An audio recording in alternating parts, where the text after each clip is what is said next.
Lakini hata katika giza kuu, tumekuwa na ahadi ya mwangaza. Watu wa enzi za kale walioishi kabla yetu walipitia mitihani mizito na wakashindwa mara nyingi, lakini hawakukata tamaa.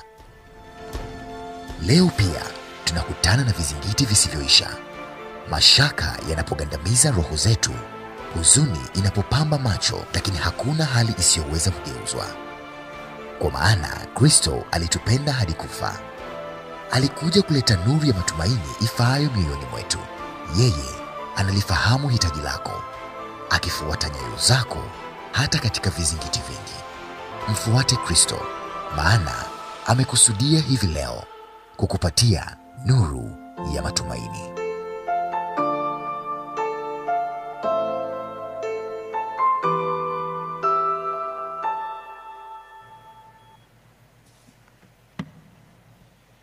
Bwana asifiwe. Darnet Event 2025. Nuru ya matumaini. Asante sana, ninawakaribisha wote ambao mmeweza kufika katika kanisa hili, wale walio hapa ndani na pia wale walio pale nje hata kwa barabara karibu na kanisa hili la Magomeni. Na wakaribisheni wote nikitumai ya kwamba mmebarikiwa. Wale ambao wako katika vituo mbalimbali pia karibu na kwa umbali, wote tunawakaribisha pia. Kutoka mtaa wa Kibiti, mtaa wa Nyambali, tuna watu 10 ambao wamejitoa. Kituo cha Usangu watu 6 wamejitoa. Kutoka kituo cha Busengwe watu 11 wamebatizwa na 6 wamejitoa. Kituo cha mtaa wa Kibamba CCM watu 50 wanafuatilia, 5 wanabatizwa sabato hii. Asante mchungaji Frederick Kibaso. Kutoka mtaa wa Muheza Tanga watu 30 wanafuatilia, na tuna Rose Finanga. Kituo cha Lugalo watu 153 watu 153 na 7 washabatizwa. Na kituo cha kwa Mromba watu 50 wakiongozwa na Madam Pendo na mchungaji Baraka Gao kule Arusha. Bwana asifiwe. Asante sana. Excuse me. Nashukuru kuna ndugu wawili waliweza wametembea. Tuna wageni wawili ambao wametembea kutoka Kenya. Wamesema waje wamekuwa wakiangalia, lakini wakasema wacha tufike. Sijui kama wako hapa ndani. Tumejaribu kuangalia, sijui walipotea. Hebu nione kama wako ndani, wasimame kama wako hapa ndani. Kuna ndugu wawili wako wapi? Hebu jioni hapa mbele. Mtaniruhusu niwalete hapa mbele. Bwana Odero ni sawa? Wakuje. Sawa. Haya. Sasa hao jinsi mnavyoona wanakuja. Yule yako mbele angekuwa nyuma. Na sasa asante sana. Hapo. Haya sawa. Hawa ndugu wawili wamesafiri kutoka Kenya. Jana waliingia kwa ndege, wakaambiwa ndege imekuwa cancelled, wakaingia ya pili ikacheleweshwa, walifika sijui saa 6 usiku, lakini waling'ang'ana. Na tunashukuru ya kwamba wako hapa. Huyu anaitwa Joseph na yule anaitwa Joram. Huwa ninawaita JJ. Bwana asifiwe sana. Huyu Muremi baba yake anaitwa Mwangi, na yule Joram Muriuki baba yake anaitwa Mwangi, na mimi naitwa Munene Mwangi.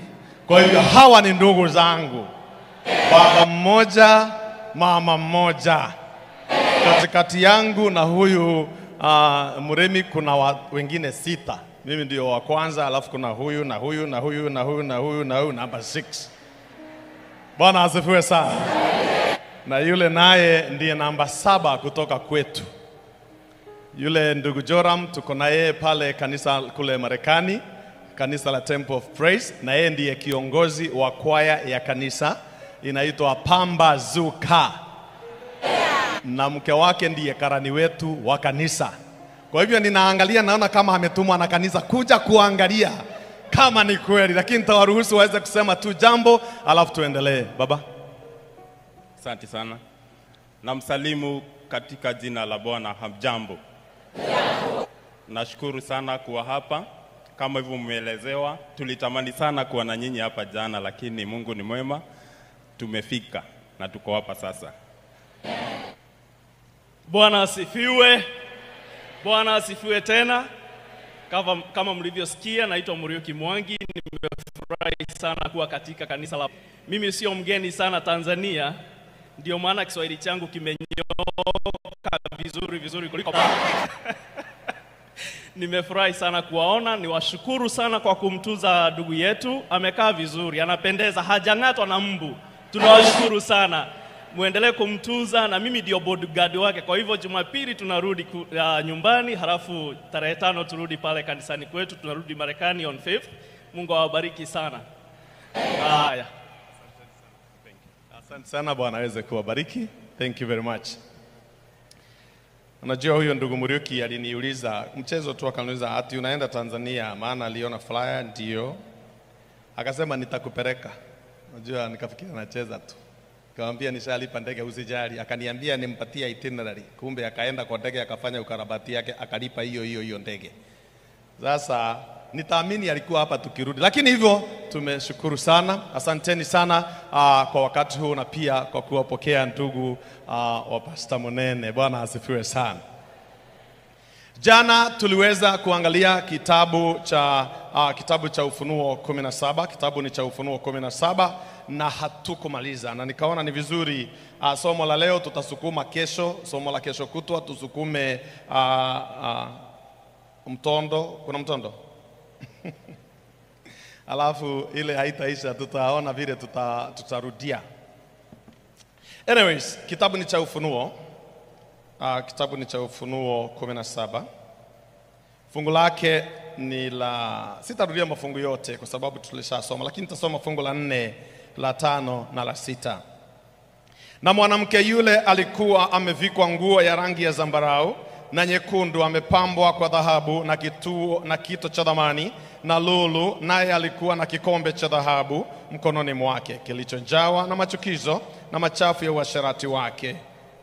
Na katika kipaji cha uso wake alikuwa na jina limeandikwa la siri, Babeli mkuu, mama wa makahaba na machukizo ya nchi. Swali ambalo tunaendelea nalo ni lile swali la Yesu kufanywa kuwa dhambi. Kitabu ni Yohana 1 fungu la 29, na nikasema sitauliza leo swali, naendelea kulijibu lile swali. Yesu alifanywa kuwa dhambi. He was made sin, not sins. Alifanywa kuwa dhambi ya ulimwengu, sio dhambi za ulimwengu. Alafu ukisoma kitabu ni cha Wakorintho, kitabu cha Wakorintho wa pili 5 fungu la 20. Wakorintho wa pili 5 fungu lake ni la 20, nasema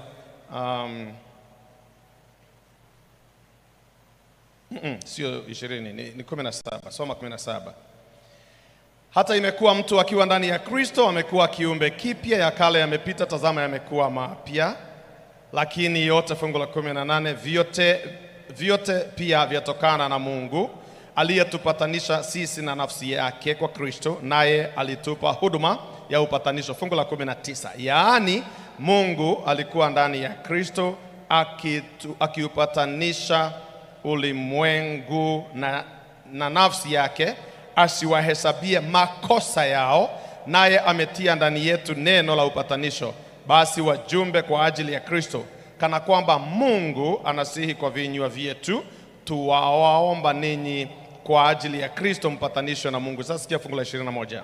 Yeye asiyejua dhambi alimfanya kuwa dhambi kwa ajili yetu, ili sisi tupate kuwa haki ya Mungu katika yeye. Ukisoma Kiingereza inasema he who knew no sin. Sin, not sins, sin. Inamaanisha nini? Yesu alifanywa kuwa mama wa dhambi zote, the mother of all sins. Dhambi zote yeye akafanywa hizo. Dhambi yote unayofikiria duniani alihesabiwa akawa. Lakini hakuhesabiwa dhambi kwa sababu ya kutenda dhambi, alihesabiwa kuwa ndiye dhambi bila kuitenda. He was made it without doing it. He was made sin without committing sin. Namaanisha nini? Ukimpata mwizi, kile huyu mtu amefanya ni kwamba amekutana na kitu kingine kinaitwa wizi, akatekeleza wizi, akaitwa mwizi. Hakuzaliwa akiwa mwizi, lakini alikuta wizi, akaanza kuufanya, akaitwa mwizi. Umezaliwa ukiwa sawa, ukakuta muuaji ametekeleza nini? Hii ya kuua. What is murder? Uaji, si ndio?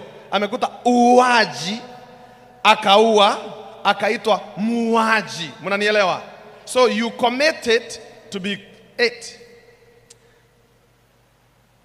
Wacha niulize swali nione kama tunaelewana. Sisi ni wenye dhambi. Je, sisi ni wenye dhambi kwa sababu tunatenda dhambi, au tunatenda dhambi kwa sababu sisi ni wenye dhambi? Hebu mkono inanisaidia sana nielewe ni dawa gani nitatengeneza hapa. Bwana asifiwe sana. Ni wangapi wanasema sisi tunatenda dhambi kwa sababu sisi ni wenye dhambi? Sisi tunatenda dhambi kwa sababu sisi ni wenye dhambi. Haya. Wale wanasema, ni mmoja peke yake. Wale wanasema ya kwamba sisi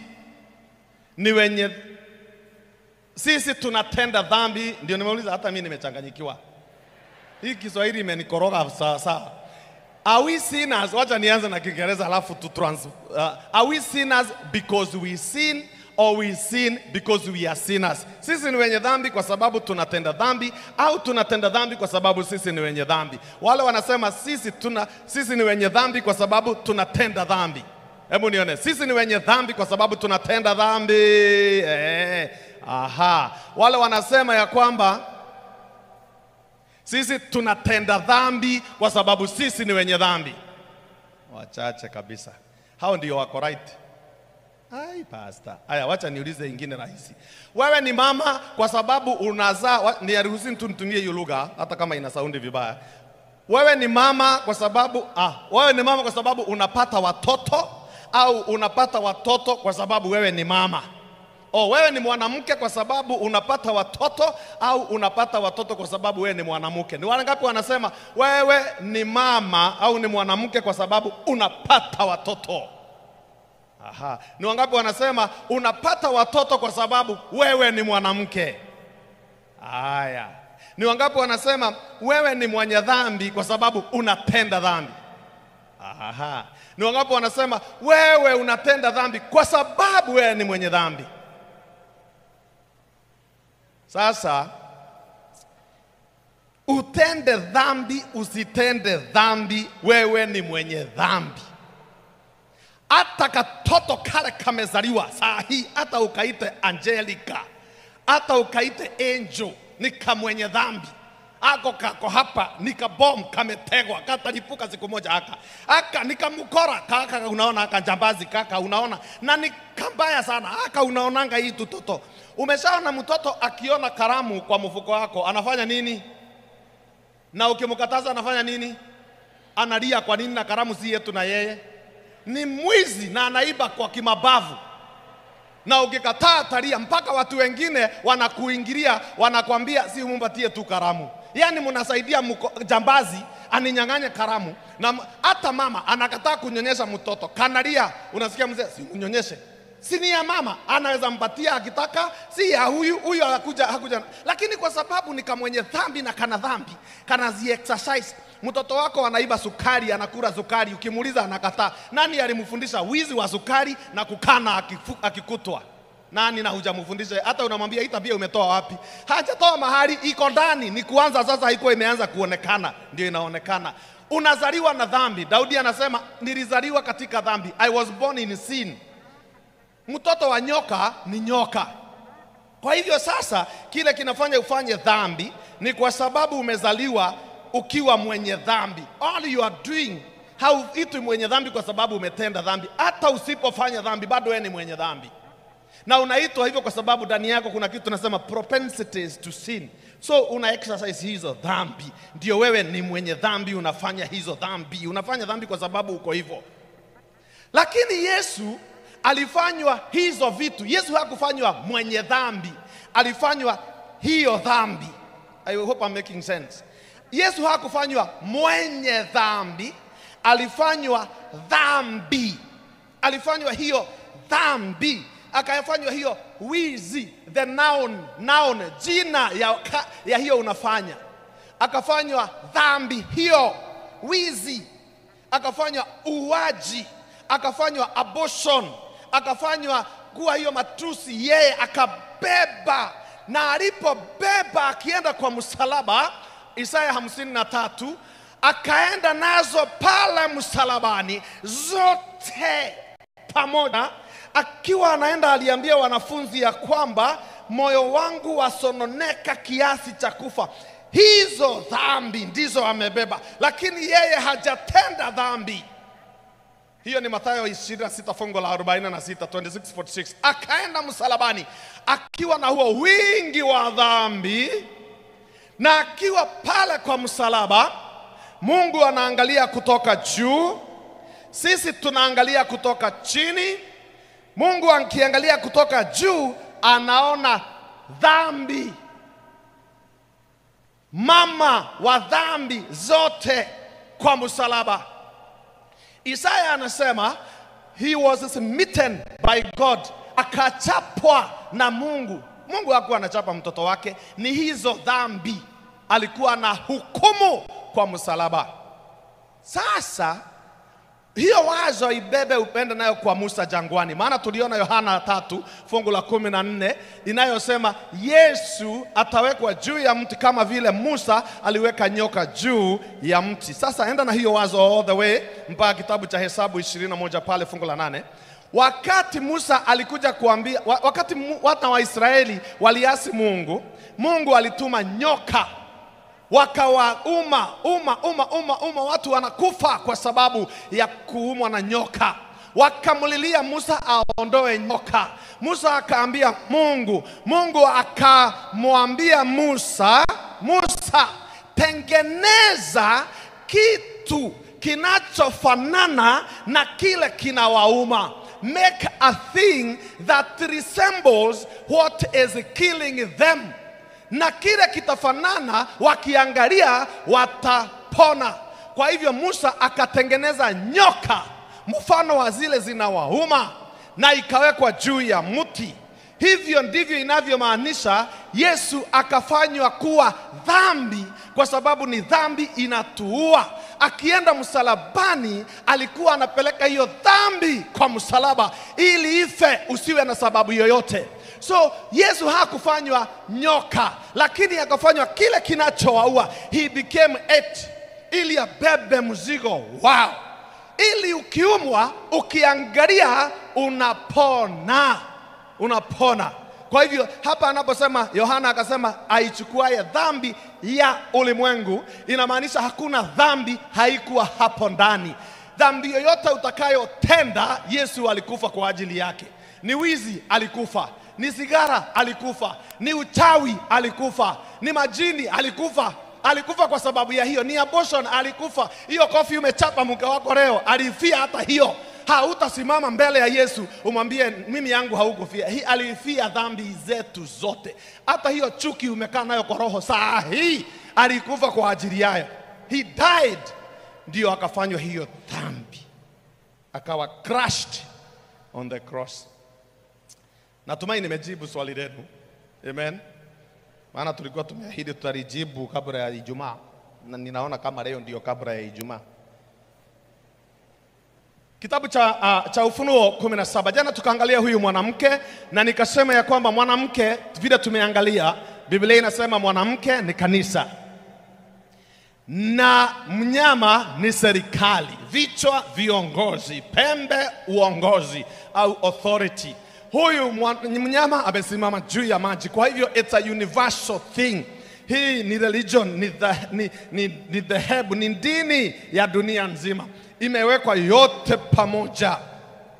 Lakini huyu mama ana kikombe mkononi mwake. Kikombe hiki yako nacho, Biblia imesema ya kwamba kilichojawa na machukizo na machafu ya uasherati wake. Fungu la 6, nikamuona yule mwanamke amelewa kwa damu ya watakatifu na kwa damu ya mashahidi wa Yesu. Nami nilipomwona nikastaajabu sana, au ajabu huyu mama.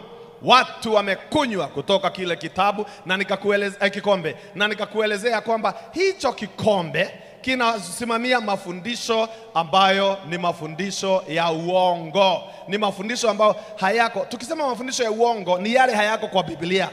Kama fundisho unalolifuata haliko kwa Biblia ni la uongo. Na uongo hutoka kwa shetani. Kitabu ni Yohana 8 fungu la 44. Yesu akasema ninyi ni wa baba yenu Ibilisi. Mambo anayotaka kufanya ndiyo hata ninyi mnatamani. Alikuwa muongo kutoka mwanzo. Kwa hivyo anapoongea uongo anafanya vile yeye alivyo, na ndio alikuja akadanganya. Ili watu afe kiroho lazima angewatoa kwa ukweli. Kwa hivyo watu wakifa kiroho basi they are done. Waefeso 2 fungu la 1. Wakati mlipokuwa mmekufa kwa sababu ya dhambi zenu. Na kwa hivyo anafundisha mafundisho ya kuua watu kiroho. Anajua ukifa kiroho hautafika mbinguni. Na ndio sisi we are dismantling what the devil has been teaching. Sisi tunavunja uongo ambao shetani amekuwa akifundisha. Na hatuwezi tukasimama na tuangalie kana kwamba ni business as usual, wakati watoto wa Mungu wanakufa kwa kukubali na kuamini uongo, wakati Biblia iko wazi. Lazima tukuelekeze ni wapi utasoma ili ukule kakitu tu uwe hai. Bwana asifiwe. Ume tuka kitu kwa Biblia. Yesu anasema ni mkate wa uzima, ukule usikae njaa, utakufa. Na ukifa kwa dhambi atakuja kumaliza wewe. Sasa kazi yetu mmemaliza. So kazi yetu ni kusaidia hapo. Jana tukasema kitu kimoja katika kile kikombe ni kufundisha ya kwamba watu ya kwamba sheria haina maana. Sheria iliisha. Na ndio unaona katika Danieli 7 fungu la 25 yule pembe mdogo ataazimu kubadili majira na sheria. Lakini neno la Mungu katika kitabu cha Luka 16 fungu la 17, Luke 16 verse 17, anasema ya kwamba ni rahisi, hiyo fungu naipenda sana.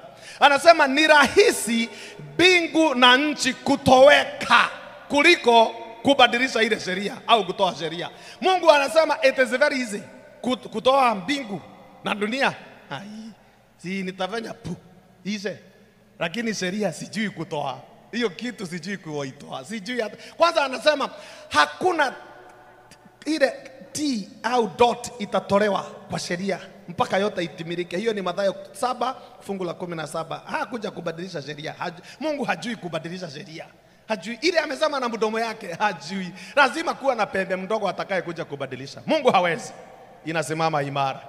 Kwa hivyo akifundisha ya kwamba sheria hazipo, msomea Luka 16 fungu la 17, rahisi mbingu na nchi kuondolewa kuliko kuondoa sheria.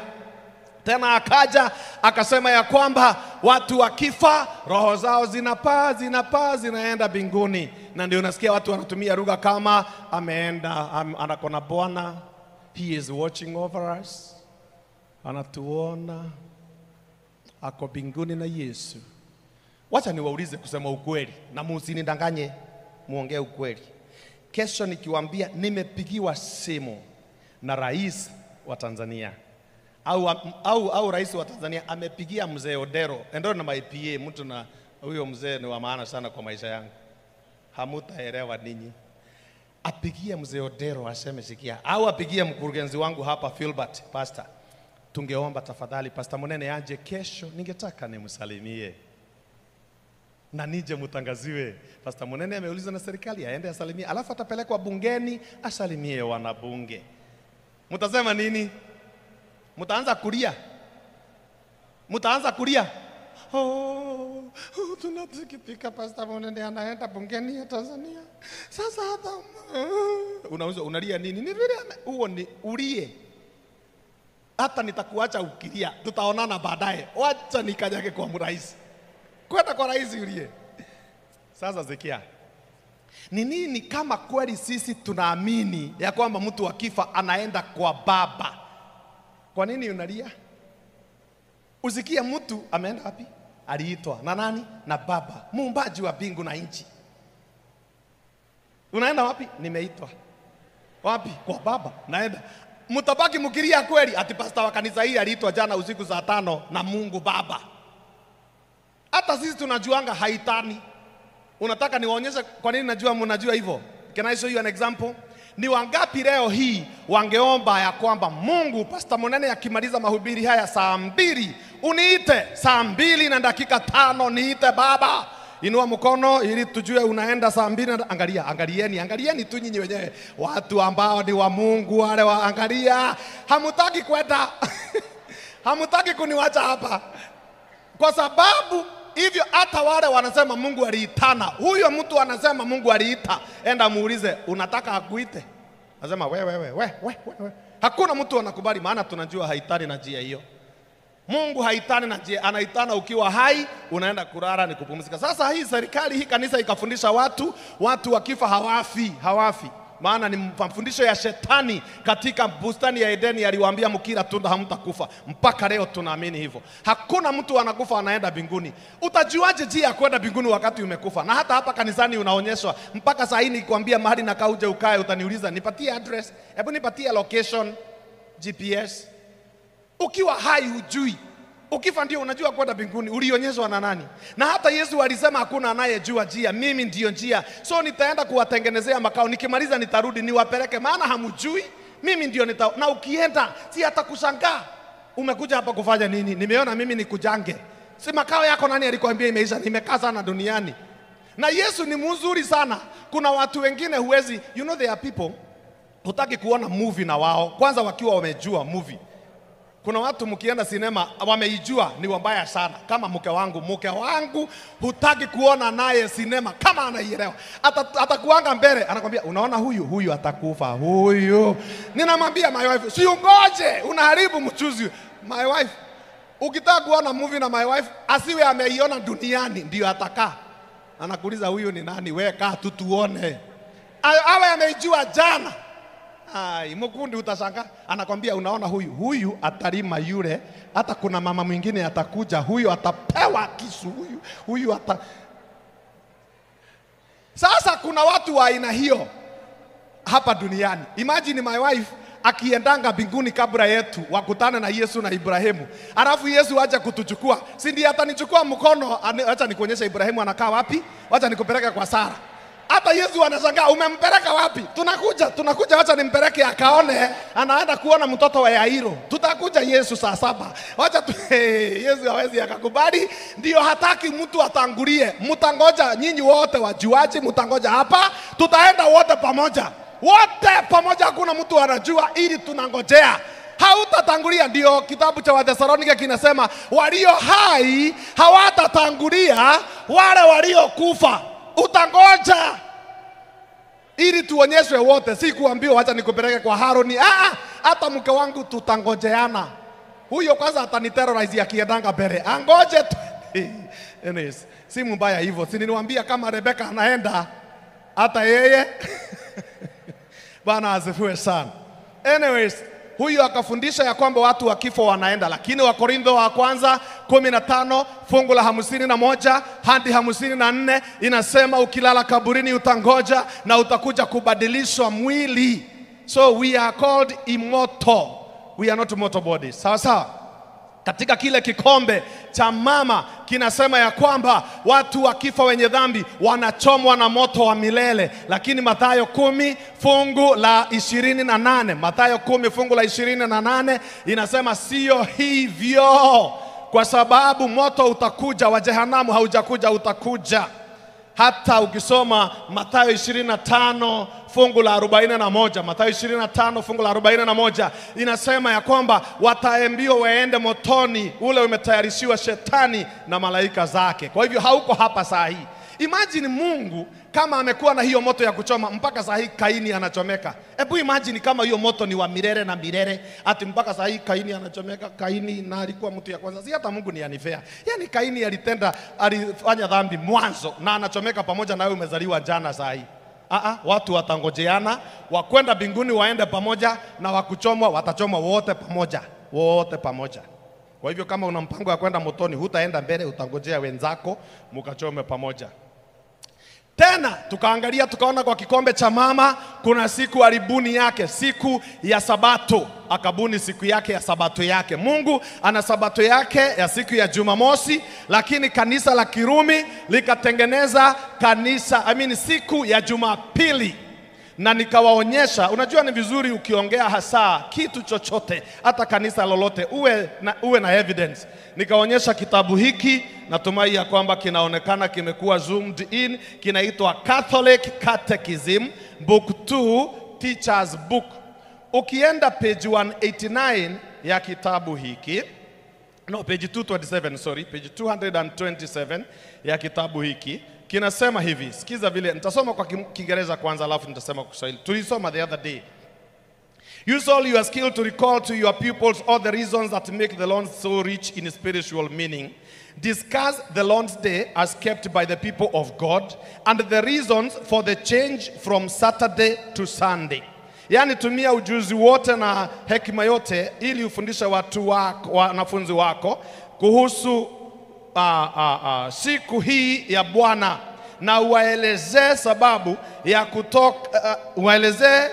sababu ya kupumzika hiyo siku ya Bwana kama watu wa Mungu walivyofanya, na sababu ya kubadilisha kutoka siku ya Jumamosi hadi siku ya Jumapili. Kwa hivyo kanisa linakubali liliweza kubadilisha siku ya Sabato, lakini Biblia haijabadilisha. Kanisa ndilo lilikubali kubadilisha, lakini kanisa lilibadilisha, lakini Biblia haijabadilisha. Bado Sabato ya Mungu ni siku ya Jumamosi, si Jumapili na sio Ijumaa, kulingana na neno la Mungu.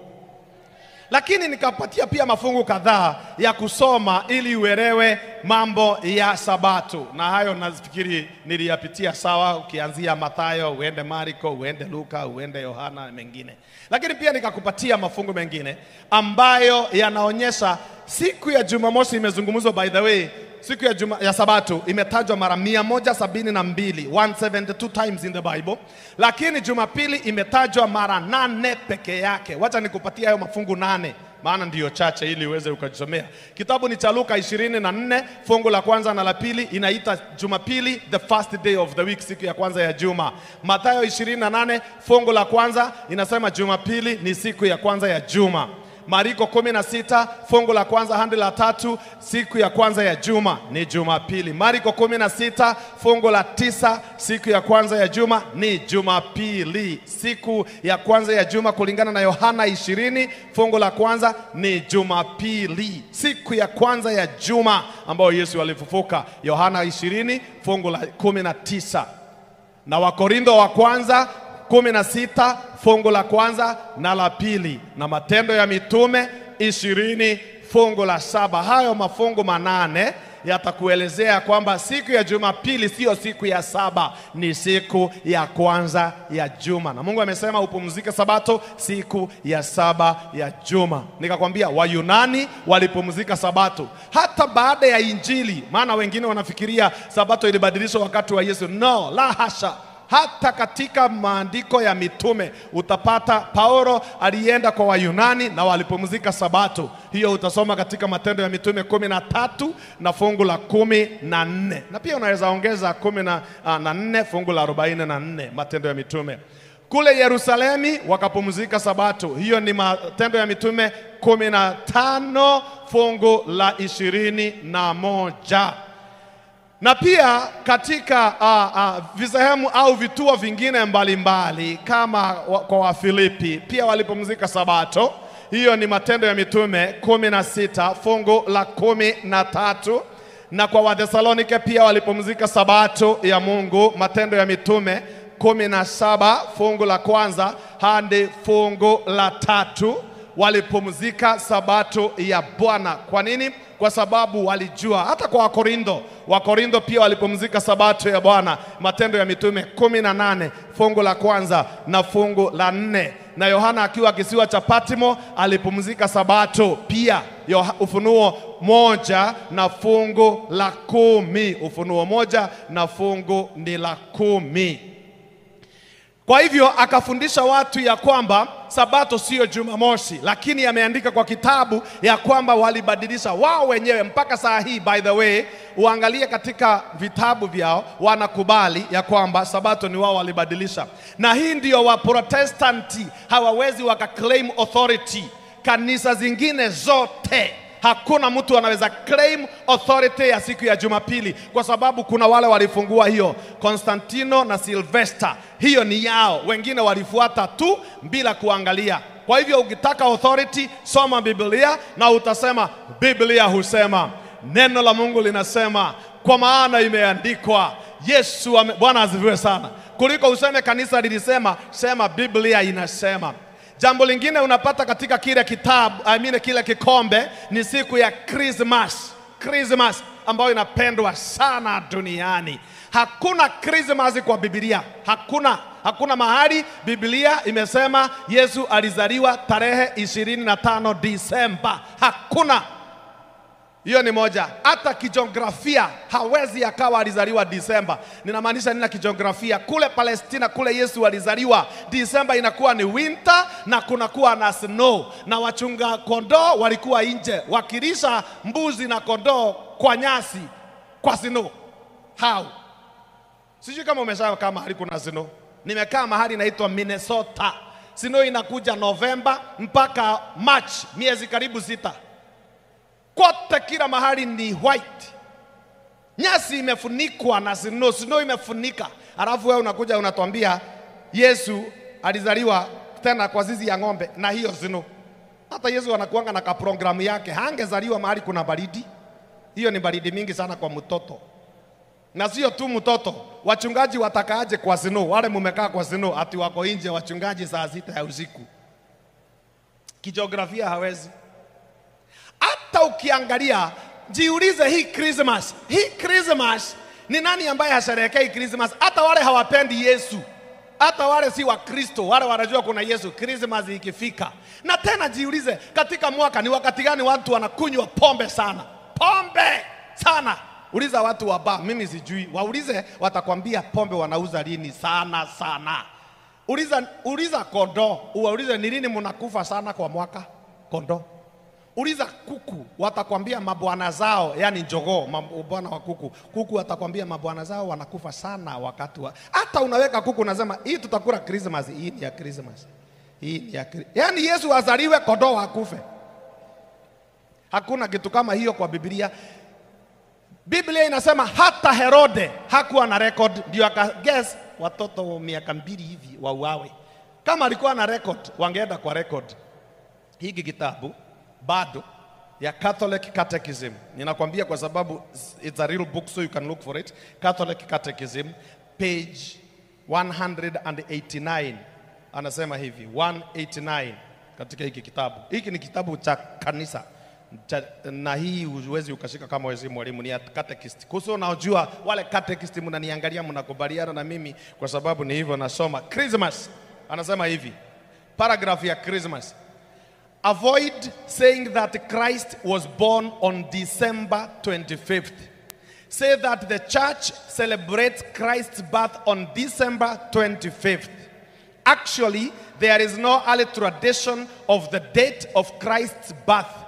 The Romans kept on December 25th when the winter solstice was over and the days were beginning to grow a little longer, the feast of Sol Invictus, the unconquerable sun. The church took over the day and kept it as the feast of the birth of the true unconquerable sun, the light of the world. Inasema, zuia sana kusema ya kwamba Kristo alizaliwa Disemba 25. Sema ya kwamba kanisa husherekea kuzaliwa kwa Kristo Disemba 25. Ukweli ni kwamba hakuna mahali katika historia ya kwamba Yesu alizaliwa siku hiyo. Warumi walisherehekea hiyo siku hiyo Disemba 25 wakati kipindi cha baridi kimeisha, na walikuwa wanasherehekea Mungu waliyeita Sol Invictus, kwa lugha nyingine pia anaitwa Mithra, ambaye wanasema ni jua ambaye hashindwi. Na kanisa likachukua hilo siku, na sasa wakaiweka kuwa ni siku ya jua la ukweli, ambayo ni nuru ya ulimwengu, ambaye ni Yesu. So hii siku Yesu kabla hajazaliwa walikuwa wanasherehekea. Hii siku ilikuwa kabla Yesu hajazaliwa. Nani alikuwa amezaliwa huko mbele? Ni Tamuzu. Hii ilikuwa mtoto ya Semiramis, ndio walikuwa wanaisherehekea, na wakaiweka kuwa ni ya Mungu, anaitwa Sol Invictus au Mithra, the unconquerable sun. Niliwaambia jana, huyu Konstantino anaitwa Pontifex Maximus, ni greatest bridge builder. Akaleta hawa washenzi na Wakristo pamoja, akauza sera yake, akawaambia ya kwamba nyinyi Wakristo mnaamini Yesu wenu walikufa na akafufuka siku ya Jumapili, na hawa washenzi wanaabudu jua siku ya Jumapili. Tuilete yote pamoja iwe ni ya kukumbuka kufufuka kwa Yesu, na ikaenda through. Hii nayo akasema ya kwamba huyu Yesu wenu alizaliwa, na wao wanasherehekea tarehe 25 huyu kijana wa Semiramis kuzaliwa, na huyu Mungu ambaye wanaabudu tarehe 25 akaileta, ikaunganishwa na ikapita. Ililetwa kwa kanisa. Vitu vingine zilikopwa kwa washenzi, zilikopwa kwa washenzi, haziko kwa Biblia, ikaletwa ndani. Mpaka saa hii ukiambia mtu ale makanda siku ya Christmas anakataa. Siku hiyo huwezi ukakula ugali siku ya Christmas, lakini Biblia haijasema hivyo. Kwa hivyo hiyo ni fundisho katika kile kikombe cha mama. Pia katika kile kikombe cha mama akafundisha watu sio lazima watawadhe miguu wakipokea Pasaka, kwa sababu hiyo ni kujishusha sana. Lakini ukisoma kitabu cha Yohana 13, soma nami katika kitabu cha Yohana 13. Sikia, neno linasema ya kwamba basi kabla ya sikukuu ya Pasaka, Yesu hali akijua ya kuwa saa yake imefika atakayotoka katika ulimwengu kwenda kwa Baba, naye hali amewapenda watu wake katika ulimwengu, aliwapenda upeo hata wakati wa chakula cha jioni. Naye Ibilisi amekwisha kumtia Yuda mwana wa Simoni Iskariote moyo wa kumsaliti. Yesu hali akijua ya kuwa Baba amempa vyote mikononi mwake, na ya kuwa alitoka kwa Mungu naye anakwenda kwa Mungu, aliondoka chakulani, akaweka kando mavazi yake, akatoa kitambaa akajifunga kiunoni, kisha akatia maji katika bakuli, akaanza kuwatawadha wanafunzi miguu na kuifuta kwa kile kitambaa alichokijifunga. Hivyo yuaja kwa Simioni Petro, huyo akamwambia, Bwana, wewe wanitawadha miguu mimi? Yesu akajibu akamwambia, nifanyalo wewe hujui sasa, lakini utalifahamu baadaye. Petro akamwambia, wewe hutanitawadha miguu kamwe. Yesu akamwambia, nisipokutawadha miguu basi hauna ushirika nami. Simoni Petro akamwambia, basi sio miguu peke yake, hata kichwa. Yesu akamwambia, uko sawa. Enda katika fungu la 12. Basi alipokwisha kuwatawadha miguu na kuyatoa mavazi yake na kuketi tena, akawaambia, je, mumeelewa na hayo niliyowatendea ninyi? Mwaniita mwalimu na Bwana, nanyi mwanena vema, maana ndivyo nilivyo. Basi ikiwa mimi niliye Bwana na mwalimu nimewatawadha miguu, imewapasa vivyo hivyo kutawadhana miguu ninyi kwa ninyi, kwa kuwa nimewapa kielelezo, ili kama nilivyowatendea nanyi mtende vivyo hivyo. Yesu akasema miguu mtawadhane. Kwa nini? Kwa sababu mkitawadhana miguu unaonyesha mwenzako ya kwamba he is better than you. Yeye ni bora kuliko wewe katika hali ya Ukristo. Ni hali ya kunyenyekea ya kwamba ninakuhudumia wewe.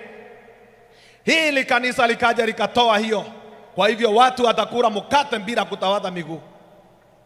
Na watu wamelewa na hiyo, na bado iko. Tena akasema, sikia, si wote watakula hii kitu. Ni kiongozi tu wa dini akuje anakula hiyo kitu na anakunywa kikombe yote mkiangalia. Lakini hata hivyo ikawa ya kwamba wacha mkule, lakini mkate ule unakula ni mkate ambao umepitiwa kitu tunaita process. Iko processed. Yesu ni ngano ambao haijatiwa chachu na ngano haijatolewa chochote, which is not bleached. Ngano whole inastahili kuwa hiyo ngano, si kale kama mkate unaweka kana yeyuka kwa mdomo, iwe ni ngano kabisa. Na divai iwe ni divai ya matunda, juice ya matunda, sio ile ukikunywa hiyo chupa yote utaanza kuuliza huyu ni nani. Ni ile ambayo ni fresh, maana inasimamia damu ya Yesu na inasimamia mkate, inasimamia mwili wa Yesu. Tawadhana miguu ninyi kwa ninyi kabla ya kupokea Pasaka. Yesu anapenda unyenyekevu iweze kuhakikishwa. Tena kanisa hili ambalo lina kile kikombe, ndani ya kikombe watu wakafundishwa ya kwamba sio lazima uzamishwe majini kwa ubatizo, sio lazima, lakini Biblia inasema ni lazima uzaliwe kwa maji na kwa Roho. Ndio unapata kanisani watu wananyuziwa maji. Hiyo sio Biblia, huo sio ubatizo wa kweli. Unasalimiwa mkono, sio ubatizo wa kweli. Kuruka moto sio ubatizo. Kujazwa na Roho sio ubatizo. Kupita chini ya bendera sio ubatizo. Ubatizo ni kuzamishwa majini, kwa sababu hivyo ndivyo neno la Mungu limesema. Na unaweza jielezea ufikiri ya kwamba uko sawa kwa sababu wewe unafuata tu mambo ambayo haiko kwa Biblia na unasema Yesu ataelewa. Ni kweli anaelewanga, ni kweli Yesu huelewa, lakini anaelewa wakati gani? Wakati haukujua, wakati haukufahamu. Kitabu ni cha Matendo ya Mitume 17 fungu la 30 na 31. Matendo ya Mitume 17 fungu la 30 na 31. Anasema ya kwamba katika enzi hizo, wakati haukujua, wakati haukuelewa ukweli, Mungu alifunga jicho. He winked. Anasema ni sawa tu, anajifanya haoni sababu hauelewi. Lakini sasa kwa sababu umeelewa, kwa sababu umejua, kwa sababu umefahamu, ana expect urudi kwa neno la Mungu. Soma Biblia, uelewe Biblia, ujue kile unachoamini. Usiamini kwa sababu nimekuambia, uamini kwa sababu neno la Mungu limesema. Uamini kwa sababu limeandikwa. Hata ukikutana na nani hapo nje, muulize ulisoma wapi, kwa sababu kama halijaandikwa basi halipo. Ni kwa nini mchungaji unasema hivyo? Soma nami katika kitabu cha Mathayo. Mathayo ni 15 fungu la 13. Mathayo 15, hebu tusome fungu la 13. Anasema nini? Neno la Mungu linasema katika Mathayo 15 fungu la 13. Mathayo 15, niko Marko 15, Mathayo 15 fungu lile la 13. Akajibu akasema, kila pando asilolipanda Baba yangu wa mbinguni litang'olewa. Waacheni, hao ni viongozi vipofu wa vipofu, na kipofu akimuongoza kipofu mwenzake watatumbukia shimoni wote wawili. Yesu anasema ukimwangalia yule ako mbele zako, yeye ni kipofu, usimfuate. Na anazungumzia kipofu wa neno la Mungu, kwa sababu wewe tayari hauna taarifa, wewe ni kipofu na unamfuata kipofu mwingine. Sasa vile utafanya, utatumbukia kwa shimo, kwa sababu huyu hakuwa anaona njia. Katika hali ya kiroho, wewe nawe kama hauoni njia, tafuta na utaipata katika neno la Mungu. Biblia ndio itakuwa ni mwanga wako, nawe uangaze, uongoze wengine. Lakini ukigundua yule anayekuongoza, iwe ni mzee wa kanisa, iwe ni mchungaji, iwe ni padri, iwe ni askofu, iwe ni baba mtakatifu, iwe ni nani, kama hafuatani na neno la Mungu, tafadhali jiokoe nafsi yako. Kimbilia Yesu, kwa sababu hapa ndipo penye uzima wa milele. Yesu ndiye mwenye uzima wa milele, na amepanga kukupatia huo uzima wa milele, na atakupatia kama utafuata. Huyu mwanamke wa Ufunuo 17, vile tulivyoona, tuliona ya kwamba ufalme wake utakuja kuondolewa, kwa sababu Mungu alisema, wewe mama ulijiweka na ukawa unaleta watu ambao waliopotoka. Huyu mama anawakilisha wale wote ambao hawako katika Biblia, imani yao haiko kwa Biblia. Hata ufanye nini, wacha nikwambie, ukiona punda alafu umuvalize suti tu vizuri, avae suti na avae viatu na kofia na aanze kutembea, anakaa kama mwanaume, wacha nikwambie, saa yake ikifika ya kulia atalia kama punda, kwa sababu Waingereza wanasema a decorated donkey remains a donkey. It doesn't matter. Hata ukivalisha uongo suti, uvalisha uongo kofia, iendelee kutembea kwa maisha yako, atakapokuja kuiangamiza, atakuangamiza na wewe pia. Uangamizwe kwa nini? Mbona uangamizwe? Neno la Mungu halitabadilika. Neno la Mungu litasimama imara. Neno la Mungu litasimama milele. Hayo tumesikia, ni juu yako ujiulize, utafuata au hautafuata. Kwa sababu itafika wakati Yesu atawatenga kondoo na mbuzi, walio upande wake wa kulia na walio upande wake wa kushoto. Watakao kuwa upande wake wa kushoto, waliokataa ukweli, wataenda motoni. Ni kwa nini uchomwe? Why? Kwa nini uchomwe na ni kitu iko hapa na nikukubali tu? Sasa uchomwe kwa nini? Kama Yesu amesema ubatizwe, sasa utachomwa tu kwa sababu hukubatizwa na maji iko. Maji ni ya bure.